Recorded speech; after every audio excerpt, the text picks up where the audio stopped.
तो आज हमारा बेटा फोर्थ लेक्चर है, ठीक है, जिसमें हमें जो है वो देखनी है चीज़ें। उसमें हम देखते हैं सबसे पहले ये डायग्राम है बेटा, जो बेसिकली आपने बहुत सारी, जब भी डाटा वेयर हाउस को सर्च करें तो आपको ये शो होती है। और कहीं बहुत ज़्यादा डेप्थ में है, कहीं डायरेक्ट, मतलब ये एक पोर्शन होता है। मैं आपको स्पॉटलाइट से ये चीज़ मेंशन हुई भी होती है, ये बीच की एक टेब मौजूद होती है, इसको भी बताया हुआ होता है और समहाउ इसको भी एक्सप्लेन किया होता है। तो ये जो बेटा आपको इस वक्त नजर आ रहा है ना बेटा, बेसिकली ये डाटा वेयर हाउसिंग के कॉन्सेप्ट जिस पे बना हुआ है, और जो हमारी नीड होती है कि why we are moving towards a data warehouse, और why we use data warehouse, what are the benefits of using data warehouse, ठीक है।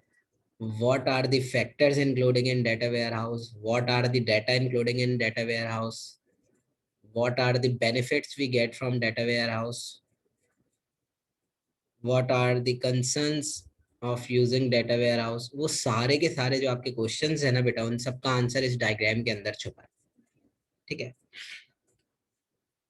आप यहाँ अगर देखें बेटा, तो इस ब्लू पार्ट को, इसको हमने एक्सप्लेन किया हुआ है या टैग किया हुआ है एज आईडी यूजर्स, ठीक है। पहले हम इनको देख रहे हैं, फिर आप इसको देखें तो ये है आपका बिजनेस यूजर्स, और देन जब आप इसको देखते हैं तो ये आपके हैं बिजनेस यूजर्स, ठीक है। सबसे पहले इनको देख लिया, ठीक है। फिर हम आते हैं इन कंपोनेंट्स पे, जिनको tier one, tier zero, tier one, tier two और टायर थ्री का नाम दिया गया है। जो आपका बेटा टायर वन है, this contains the source data component, source data component, ठीक है। इनको एक्सप्लेन करता हूँ अभी। Then the data warehouse server tier one के अंदर आता है, ठीक है, जिसे आप डाटा मार्ट्स, अच्छा ये आते हैं आगे। फिर O L A P servers, ठीक है। Then the last is your information delivery components, ठीक है। इट मीन्स कि this diagram contains two users और थ्री यूजर्स लेबल, ठीक है। The labels are I T users and business users, ठीक है। while the this diagram or a structure contain or architecture contain four tier architecture. Four tier means there are four tier here. Okay, the first one is source data component, the second one is data warehouse server, the third one is OLAP servers, and the fourth one is information delivery component, ठीक।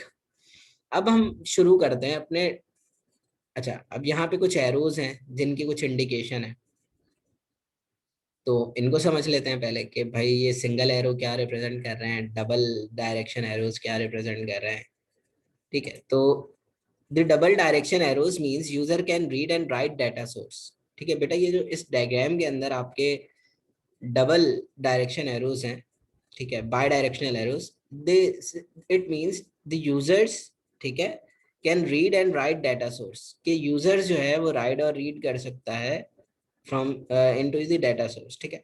जबकि जो single arrows हैं near business users is that they can see the data but can't modify it. It means कि जो single arrow आपको business users के जहाँ पे हैं वहां नजर आ रहा होगा, इट मीन्स के they can only see the data but can't modify data और एडिट डाटा, ठीक है। क्लियर है ये चीज। We start with extracting data from different sources, ठीक है, then transform clean and the data load into the data warehouse. तो first point को अगर आप देखें बेटा, जो पहली चीज नजर आ रही है आपको, वो क्या नजर आ रही है कि you are using the source data component, के यूजर्स जो है बेटा डाटा गेट करते हैं from different different resources, whether the data is structured on unstructured और सेमी स्ट्रक्चर्ड, यही आपके पास वेज है ना, या फिर इंटरनेट से डाटा गेट कर रहा है, या फिर आपके एक्सटर्नल रिसोर्सेज से डाटा गेट कर रहा है। ये बात समझ में आती है या नहीं? क्लियर है सर। कि जो सोर्स कंपोनेंट है, source components means where you can get data, from where you get data. आप अपने यूजर से डाटा गेट कर सकते हो, maybe this data is in the form of semi structured data, whether you can get data from internet, whether you have archive data, whether you can get data from the operational databases. तो और एक और factor होता है जो इन्होंने यहाँ mention नहीं किया, द फैक्टर इज एक्सटर्नल इस डाटा, एक्सटर्नल डाटा क्या होता है वो भी मैं समझाऊंगा, ये होना चाहिए था या यहाँ नहीं है, ठीक है, इस पॉइंट को रोक के रखेंगे। तो आप फाइल्स की फॉर्म में डाटा आ सकता है बेटा आपके पास, इंटरनेट से किसी भी फॉर्म में डाटा आ सकता है, आपका डाटा ऑपरेशनल डेटाबेसेस से आ सकता है जो कहीं पे इम्प्लीमेंट हुए हैं, ठीक है बेटा। तो ये तो आपके सोर्सेज हैं डाटा के जिनसे आपने डाटा को गेट किया है। यहाँ तक बात समझ में आ गई सबको? कोई पॉइंट किसी को नहीं समझ में आया तो बताओ। कि data can be collected from a होता है। internet data can be collected from a source files which is in the form of semi structured, whether it may be written on a register on a page, or it may be a format in .xl .csv, ठीक है। Sir what is archive data?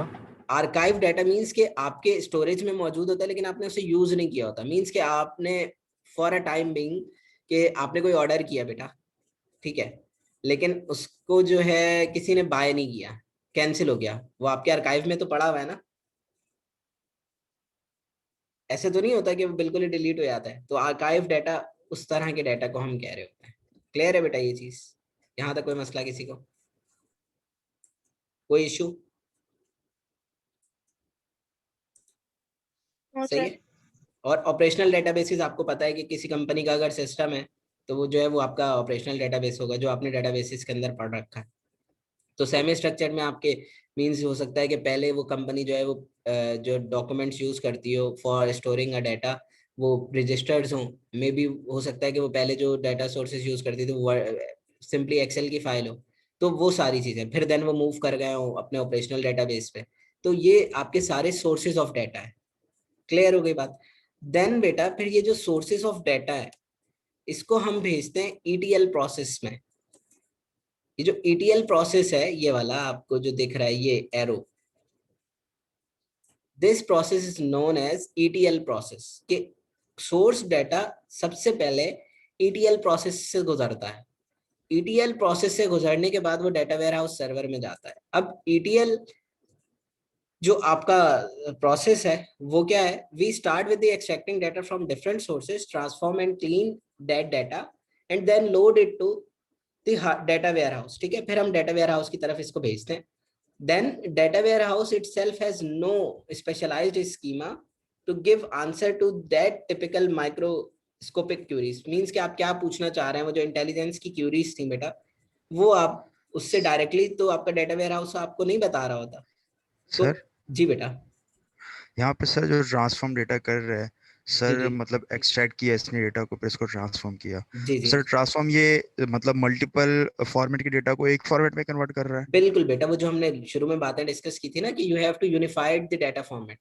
if your data contain any errors you have to first remove them, if your data contains missing values you have to tackle these, if there is जी any raw data you have to modify it। क्योंकि बेटा data तो वो भेजोगे ना जो आपका purified data है, क्योंकि आप डाटा वेयर हाउस में जब डाटा भेज देते हो बेटा तो वो डाटा है जो आपके बिल्कुल काम का था, मतलब आपकी ट्रांजैक्शनल डाटा है। तो ट्रांजैक्शनल डाटा में अगर कोई एरर था, आप कोई फील्ड फिल करना भूल गए थे या कोई भी इशू था, तो आप क्या करते हैं बेटा पहले उसको ईटीएल प्रोसेस से गुजारते हैं। एक्सट्रैक्ट, ट्रांसफॉर्मेशन और लोड, जो ट्रांसफॉर्म और जो लोड का फैक्टर है वो यही करता है कि आपके डाटा की एक्सट्रैक्शन होती है, उसको देखता है वो सही से, उसके डिग आउट करता है, ठीक। फिर ठीक है सर। ट्रांसफॉर्म करता है into a single source format, unified format जो हमने लास्ट में पढ़ा था, ठीक है। और फिर वो डाटा जो है वो लोड होता है towards data warehouse. Clear है बात? तो ये जो तीन प्रोसेस हैं ईटीएल के ये समझ में आए कि एक्सट्रैक्ट कहाँ से कर रहा है, from extract from the data sources. Transform means के आपके जो डाटा फॉर्मेट्स डिफरेंट डिफरेंट आए हैं, जो अनस्ट्रक्चर्ड और सेमी स्ट्रक्चर्ड और स्ट्रक्चर्ड फॉर्म में था डाटा, उसको किसी एक फॉर्म में लेके जा रहा है और देन लोड करना है उसने, कहाँ लोड करना है, आपके डाटा वेयर हाउस पे। क्लियर है ये बात? यस सर तो क्लियर है। अब हम क्या करते हैं बेटा, फिर ये काम करने के बाद जो आपका बेसिक काम है वो क्या है बेटा कि यू हैव टू, हमने क्या कहा कि हम डायरेक्टली इस डाटा वेयर हाउस पे जो अब हमें डाटा लोड होके आया है तो इस पे तो हम कोई भी काम नहीं कर सकते क्योंकि इसमें तो बहुत सारे फीचर्स मौजूद हैं। मींस के इसमें तो अकाउंटिंग का डाटा भी होगा, इसमें मार्केटिंग का डाटा भी होगा, इसमें सेल्स का डाटा भी होगा, इसमें कस्टमर्स का डाटा भी होगा, सारे डाटा इस डाटा वेयर हाउस के अंदर मौजूद होंगे ना बेटा। तो हम क्या करते हैं बेटा, हम अपने डाटा को इस डाटा वेयर हाउस के अंदर डिस्ट्रीब्यूट करते हैं इनटू डाटा मार्ट्स। ये जो आपको ये नजर आ रहे हैं ना, ये बॉक्सेस, ये cylinder, these are the data marts. फिर हम क्या करते हैं बेटा,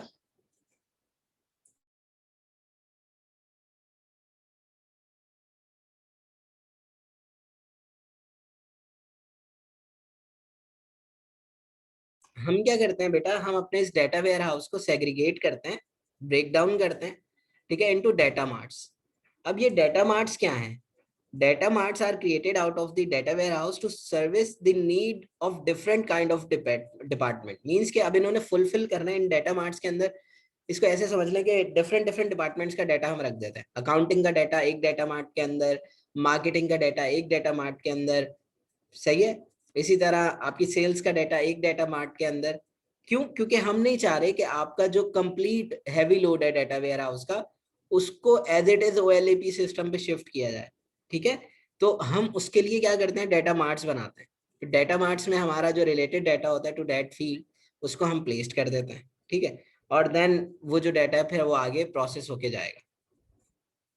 अच्छा, ये जो आपके डाटा मार्ट्स है बेटा, ये इनको क्यूब्स कहते हैं नॉर्मली। ये जो आपको ये नजर आ रहा है ना क्यूब, MOLAP और ROLAP, तो ये जो आपके डाटा क्यूब्स की फॉर्म में डाटा जो है बेटा वो आगे मजीद भेजा जाता है। अब क्या होता है, once the data warehouse is in the place, data cubes are created. Data cubes जो है क्रिएटेड होते हैं फॉर OLAP, आपकी ऑनलाइन एनालिटिकल प्रोसेसिंग के लिए।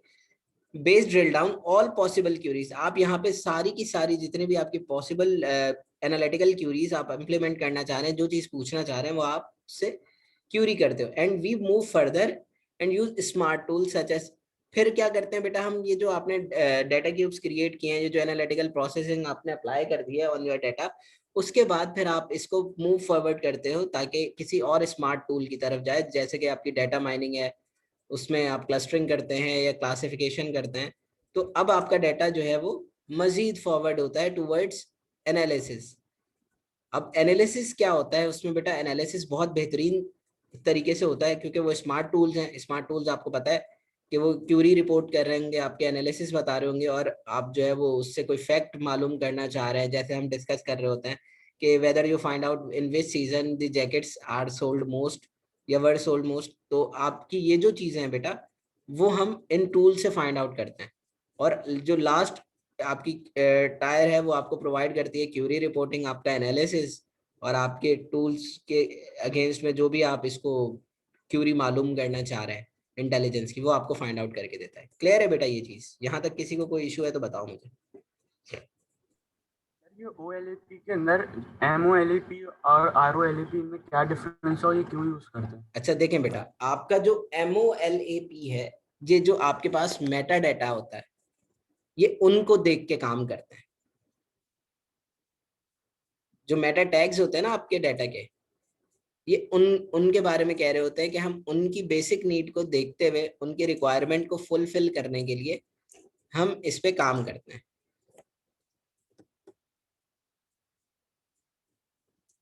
और इसी तरह जो आपका रिलेशनल डेटाबेस है, सही है, उसको देखते हुए हम बात कर रहे होते हैं। नॉर्मली अगर हम इसको दो हिस्सों में तोड़ना चाहें, तो इसको तोड़ने का मकसद ही ये होता है कि आप जो हैं अपनी जो चीजें हैं उनको सेग्रीगेट कर सकें, डिस्ट्रीब्यूट कर सकें। तो फॉर एग्जाम्पल अगर आप ये चाह रहे हैं कि आप MLOP रखें, तो उसको हम डिफरेंट डिफरेंट चीजों के अगेंस्ट में बात करते हैं। वो कैसे बेटा, कि आपके डाटा वेयर हाउस के अंदर जो चीजें रिक्वायर्ड हैं आपको, उनमें जो बेसिक आपकी नीड है बेटा, वो क्या है कि या तो आप क्या करें कि missing logical parameters find out करें अपने इस डाटा के अंदर, या लॉस और प्रॉफिट को आइडेंटिफाई करें। तो वो सारी चीजें जिनके अकॉर्डिंग हम बात करते हैं कि वेदर कि आपका जो डाटा वेयर हाउस है वो, उसके अंदर लेस डाटा जो है वो लेस डिफाइंड है, या किस किस तरह की चीजें उसके अंदर मौजूद हैं। और इसको हम ये कह सकते हैं बेटा कि आप ऑटोमेशन की तरफ अपने डाटा को लेके जाते हो, सही है। तो आपका जो MOLAP है वो बेसिकली मल्टी डायमेंशनल OLAP है, ठीक है, जो मेटा डाटा कंटेन कर रहा है आपके। तो नॉर्मली ये इसको हम ये कहते हैं, ये क्लासिकल OLAP है।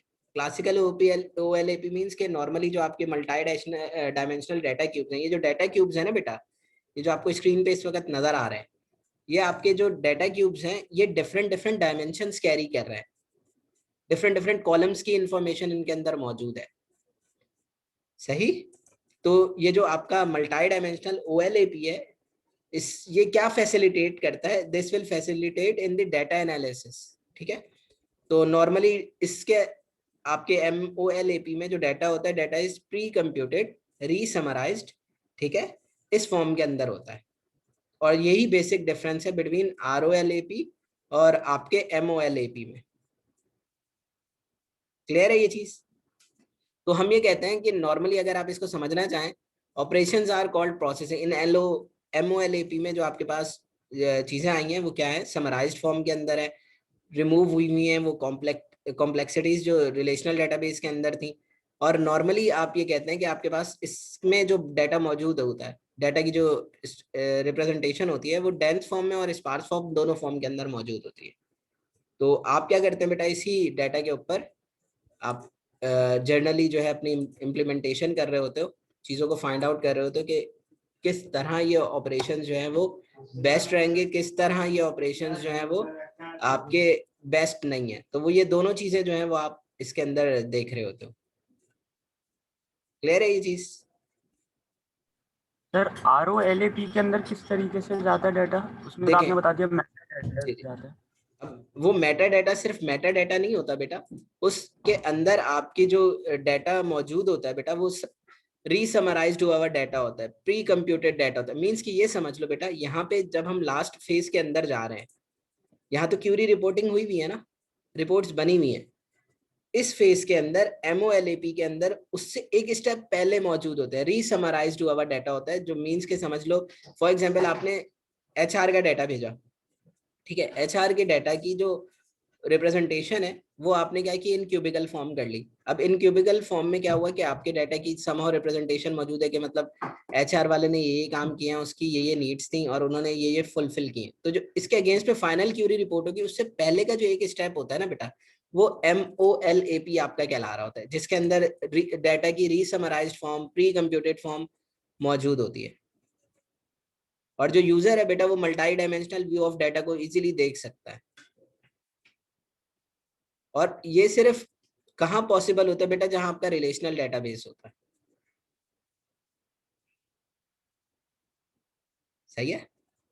और हम ये कह सकते हैं कि जो MOLAP होता है वो डाटा को डायरेक्टली एक्सेस कर सकता है, और as compare to relational online analytical processing ये फास्ट भी होता है। मींस के MOLAP is faster than ROLAP, ठीक है बेटा? क्लियर हुआ पॉइंट? सर मुझे ये क्लियर नहीं हुआ कि ROLAP के अंदर किस फॉर्म में होता है डाटा, क्या चीज होती है, वो क्या है? रिलेशनल फॉर्म में होता है बेटा डाटा।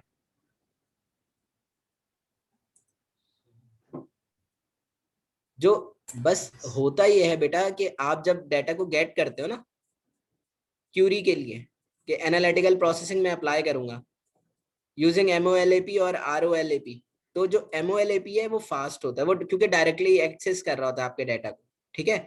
लेकिन जो ROLAP है वो क्या करता है बेटा, वो उसके अंदर जब क्यूरी करने जाता है ना, वो सारे रिलेशन फाइंड आउट करता है, सारे रिलेशन चेक करता है और फिर उस पर इम्प्लीमेंट करता है कोई क्यूरी। क्लियर हुआ पॉइंट? यस सर क्लियर है। ठीक है, इसको हम आगे मजीद डिस्कस करेंगे, इन दोनों को MOLAP और ROLAP आगे आएगा, ठीक है। तो बस आपने इतना याद रखना है कि MOLAP is faster, it contain resummarised pre process form, ठीक है। और ROLAP contains the relational part, के इनका आपस में इंटरलिंक्ड क्या है, डाटा किस किस तरह एक दूसरे से लिंक्ड है। और देन फिर फॉरवर्ड करते हैं हम ये चीज अपने इंफॉर्मेशन डिलीवरी कंपोनेंट को, जो आपकी टायर 3 है, ठीक है। अब वो जो टायर 3 है वो उससे क्या करता है, ये जो इन्फॉर्मेशन आई हैं आपकी MOLAP और ROLAP से, उससे क्यूरी रिपोर्ट जनरेट करता है या कोई एनालिसिस करता है या कोई बिजनेस डिसीजन जो है वो लेता है, ठीक है। इस डायग्राम में दो चीजें और है, डाटा स्टेजिंग और डाटा स्टोरेज। डाटा स्टेजिंग का प्रोसेस क्या होता है बेटा कि डाटा को डिस्ट्रीब्यूट किया गया इनटू स्टेजेस। मींस स्टेज 1 ये है, स्टेज 2 ये है, स्टेज 3 ये है, स्टेज 4 ये है। ठीक है। और जो हमने बात की थी बेटा एक्सटर्नल डाटा की, सबसे लास्ट में हम उसको देखते हैं कि what we are talking about the external data. कि एक्सटर्नल डाटा में हम क्या बात कर रहे हैं। एक्सटर्नल डाटा बेटा ऐसा है कि जैसे अभी हम बात कर रहे हैं कि ईद के सीजन में जो लास्ट ईद गुजरी है, लास्ट से लास्ट 2020 वाली, जिसमें कोरोना पीक पे था या फर्स्ट टाइम आया था, तो कितने लोग हैं जिन्होंने ईद की शॉपिंग की थी?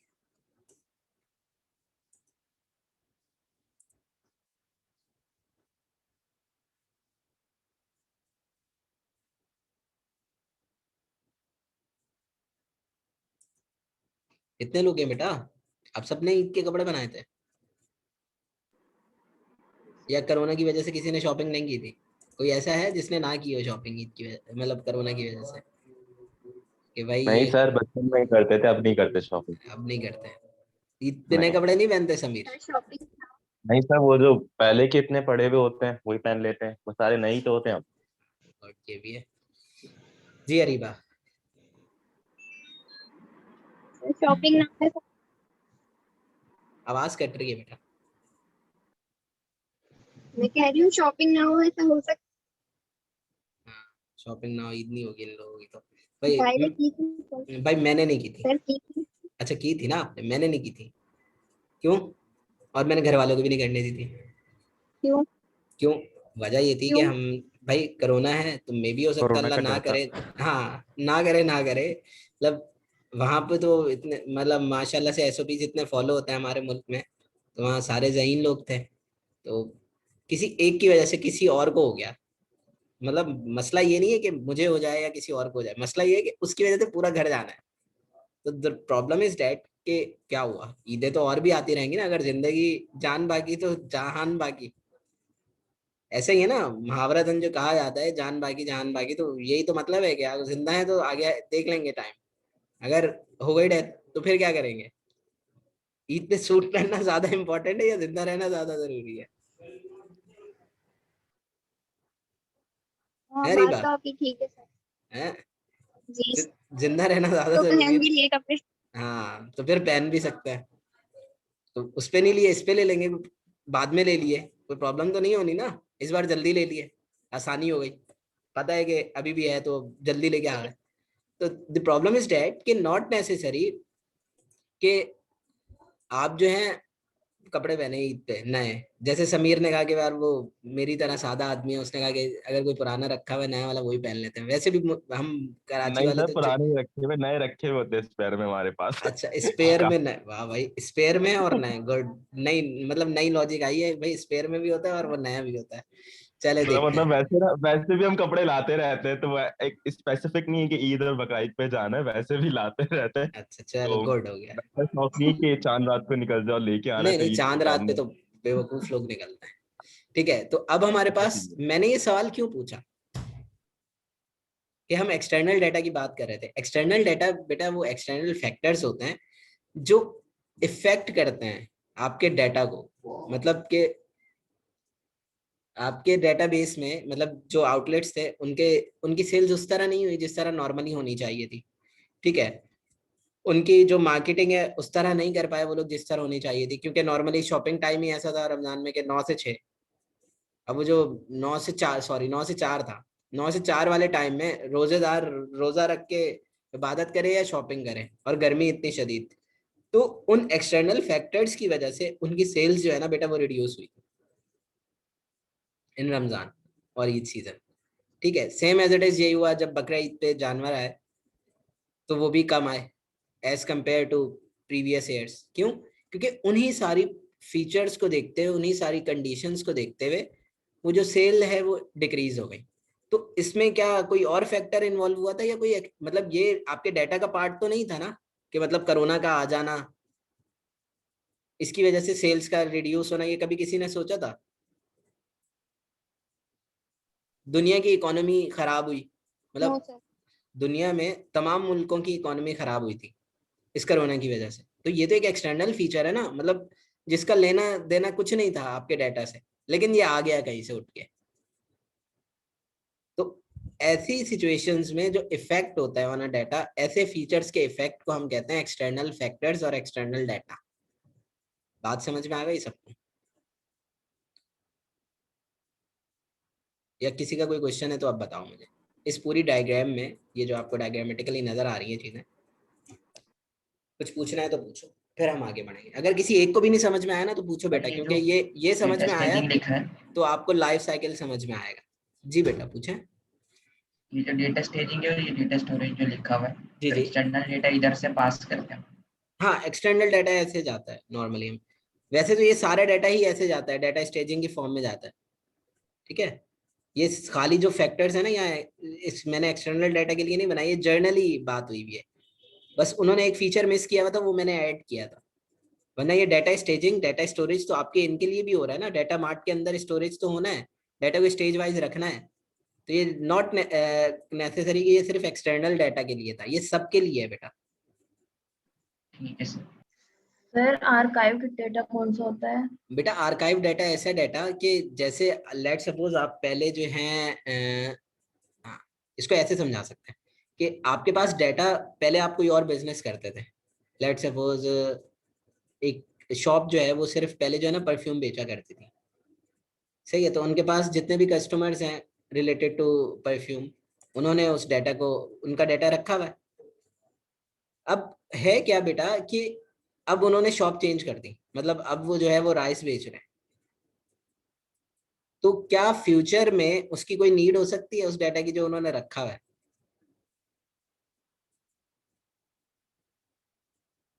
या नहीं?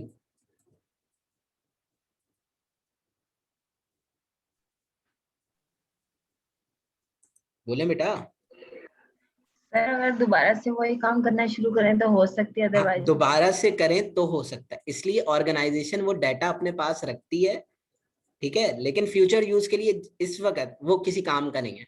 तो आर्काइव डाटा का मतलब ही यही होता है बेटा कि archive data consist of folder data that is still important to the organization but may be needed for future reference, लेकिन अभी के डिसीजंस के लिए इंपॉर्टेंट नहीं है। सही है, तो हम ये कह रहे आर्काइव थे। ऐसे ही है जैसे मैसेजेस जो होते हैं व्हाट्सएप जी वगैरह, बिल्कुल, व्हाट्सएप के आर्काइव। मैसेजेस जो आर्काइव मैसेजेस जो होते हैं वो नॉर्मली आप क्या करते हो, आप उसे हाइड कर देते हो ना फॉर अ टाइम बिंग। बाद में जब मैसेज करना होता है फॉर फ्यूचर यूज आपने कर लिया नीड के अकॉर्डिंग, वरना क्या वो आर्काइव में पड़े रहते हैं। ऐसे ही होता है ना बेटा। आप जो व्हाट्सएप पे चैट आर्काइव में डालते हैं वो क्या करते हो बेसिकली, उसको एक डम कर देते हो कि यहाँ पड़ी रहो। फिर जब कभी नीड होती है इन फ्यूचर आप उस पे उस जो आपका दोस्त है उसको मैसेज कर देते हो, वरना तो आर्काइव में रहेगा, उसने कहीं से उड़ तो नहीं जाना, आपकी ऑर्गेनाइजेशन ने उसे संभाल के रखा हुआ है आपकी ऑर्गेनाइजेशन को, जब आपको नीड होती है वो आपको प्रोवाइड कर देते हैं। ये है बेसिकली। सही। और कोई स्टूडेंट?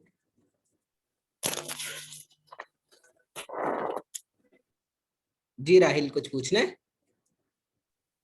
सर ये मेटा डेटा का बता दें। अच्छा, मेटा डेटा। आप लोग नॉर्मली बेटा जो मेटा डेटा का कॉन्सेप्ट है ना, वो क्या होता है कि आप ये समझें कि जैसे आप लोग मेटा टैग्स क्रिएट करते हैं ना, मेटा टैग्स क्या होता है?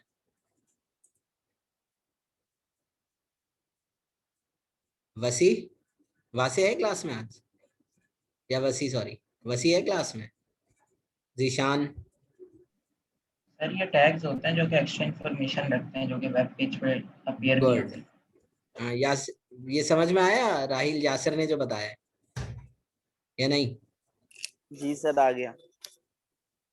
और कोई एक्सप्लेन करना चाहे? यासर थोड़ा और डिटेल में एक्सप्लेन करो, क्या आप समझा रहे थे इनको? सर मतलब ये कि बहुत सी हम चीज़ें इंपोर्ट वगैरह करते हैं, कोई चीज़ लिंक्स वगैरह जो पहले से पड़ी हुई है, मतलब उसको हमने यूज़ करना है। जैसे अगर इन्होंने बूटस्ट्रैप यूज़ करा हो तो वो हम मेटा टैग में यूज़ करते हैं, उससे हमारे यानी मेन जो एप्लीकेशन है या वेबसाइट है उससे कोई ताल्लुक नहीं होता। ठीक है। और कोई? ये तो मेटा टैग्स थे, अब मेटा डाटा क्या होता है कौन बताएगा? डेटा की एडिशनल इंफॉर्मेशन को कहते हैं। गुड, फुजैल ने बिल्कुल करेक्ट बात की है। फुजैल से इसके आपके जो डाटा की इंफॉर्मेशन होती है ना, वो डिफाइन कर रहा होता है आपका जो मेटा डाटा होता है ना बेटा।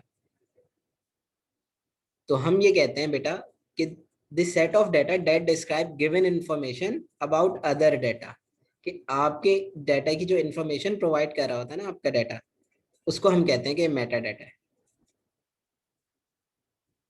सही है। तो नॉर्मली अगर आप इसको समझना चाहें तो हम इस तरह कह सकते हैं कि अगर किसी भी चीज नॉर्मली स्कोर्स जो हैं उसका मीन ये निकला है तो वो आपके डाटा की डिस्ट्रीब्यूशन एक्सप्लेन करता है ना। तो मेटा डाटा इस सेंस इस तरह आप कह सकते हो कि लेट सपोज ये जो डॉक्यूमेंट है इसका राइटर ये है, इस फाइल का साइज ये है, और ये जो डाटा है ये फाइल जो है इस दिन क्रिएट हुई थी। These are the meta data of that file. Clear है बेटा?